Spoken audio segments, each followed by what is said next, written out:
So, you're moving to Kuala Lumpur in 2025. Or maybe you're already here and you're wondering if you're actually going to stay fit or to sink into endless plates of nasi lemak and delicious sweet teh tarik. Trust me, I've almost been there before. I've been here for 1 month and I'll be honest with you, KL isn't what I expected.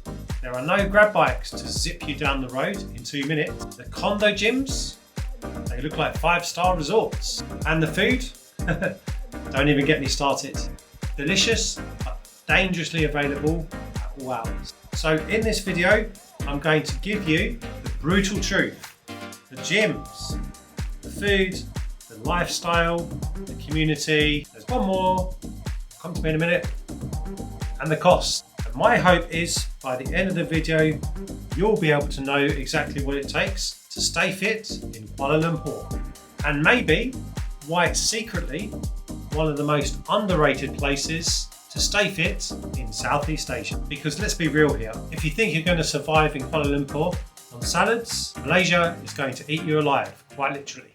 One word, gyms. If you're living in Kuala Lumpur, the gyms in the condos are next level. We're talking here treadmills, cross trainers, cycling machines lined up in vast quantities. Extensive dumbbell racks starting from lightweights going up to heavyweights. And sometimes boxing bags, yoga studios, badminton courts, swimming pools. The amount of facilities that link to fitness and health go on and on that are available at these condos in Kuala Lumpur. And these are all included in your rent in your condo. Now don't get me wrong, this isn't some sort of unique thing that happens just in Kuala Lumpur in Southeast Asia. A lot of the condos and apartments that you'll find in other locations in Southeast Asia, Bangkok, Jakarta, Saigon, etc. will also have great fitness facilities. However, what stands out to me in Kuala Lumpur is the range, the breadth and the quality that you can use. This is unmatched to anywhere else that I have seen in Southeast Asia and perhaps even also globally. Then you have the gym chains. Some of these honestly look like wellness resorts, rooftop infinity pools, skyline views, people sipping on the latest detox and wellness juices. Don't get me wrong, it's pricey, but it's worth it if you're looking for those extensive facilities and you'll have a feeling there as if you're in some sort of fitness Instagram world 24/7. At the other end, you've got the no frills type of gyms. They can be sweaty and equipment looks like it's from the 1990s on some occasions, but they get the job done and they can also be an enjoyable workout experience as well. And also half the cost. And here's something that's unique to Malaysia that I haven't seen before. Women only sections to the gyms. And that says a lot here about the mix of cultures that you can find in Malaysia. And honestly, if you're not working out here, the only excuse you have is the lift breaking down. But in that case, never mind, because that means you've still got a good leg workout going on. Roti canai, 2 ringgit. Nasi lemak, 5 ringgit. Teh tarik on every corner. You can eat clean here. However, the food is incredibly delicious and tempting. But what is it that separates KL from its neighbours?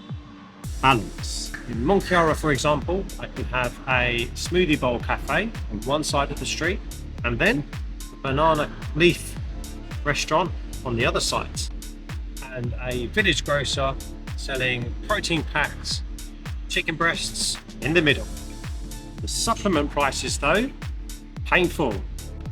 Let's just put it this way.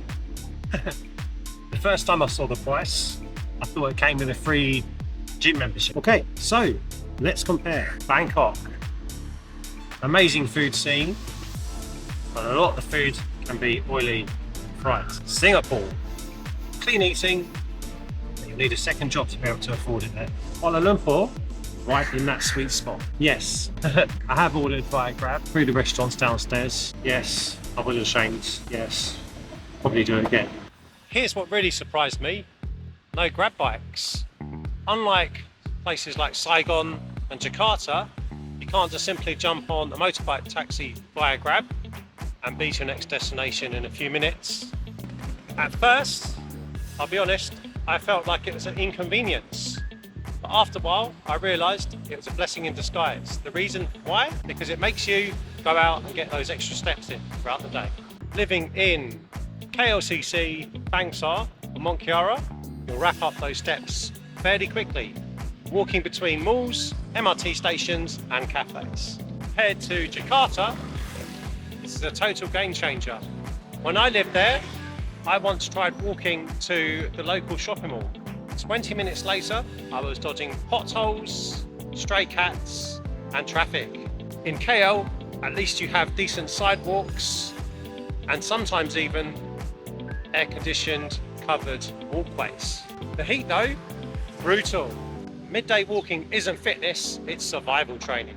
However, the silver lining is that you're burning calories that you didn't even plan for. And outdoor options are everywhere. KLCC Park with its running track, Mont'Kiara trails and the Bukit Gasing jungle hike. So yes, you can stay fit in KL through the outdoors and walking, but don't forget to bring your deodorant. Now then, let's talk about money. Because fitness isn't just about willpower, it's also about fun. Alrighty, so what are we looking at here? Gyms, 115 to 315 ringgit per month. Walker meals, 5 ringgit to 10 ringgit per meal. Clean cafes, 20 to 35 ringgit per meal. And supplements, well, what can I say? Definitely expensive and on the pricey area. But hey, put that all together, KL, cheaper than Singapore, more balanced than Bangkok, and less chaotic than Saigon. And if you're smart, train consistently, you can eat well, and then also save some money for weekend trips to Penang, Langkawi, or wherever your heart decides. Unless you spend the savings on protein powder, then congrats. You're broke, but hey, well, you're jacked. So, community is the last piece of the puzzle. KL gyms are polite and pleasant and not super social.